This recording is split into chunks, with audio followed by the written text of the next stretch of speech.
Witam Was, Rostomili. Dziś wam wyrządzę wiersz napisany po naszemu, cieszyńską rzeczą, a wiersz będzie o masnym czwartku.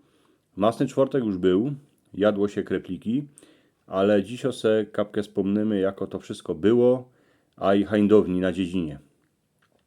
Jak się iny w chałupie zabijaczka skończyła, to gaździno ze szpyrek szmolca nasmażyła.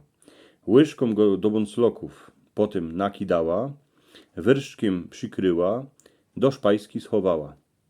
Taki fet siedycki przydo, baj do stryków, ale najbardziej gorte razy do fajnych kreplików.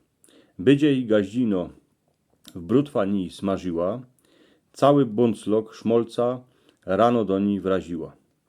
Gazda wie, że je czwartek, że coś się rychtuje, tuż pod lachą fest wąglim, a drzewem hajcuje, bo co by się po brodzie marmulada kidała, trzeba się chycić roboty od białego rana.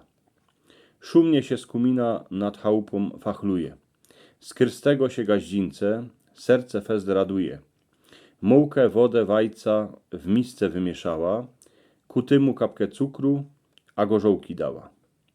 Jak se na krepliki ciasto narychtowała, to se z niego kulki w palcach uszulała, potem ich przycisła, styrczyła marmuladę, taką ze śliwek, co dziecka ją mają fest radę.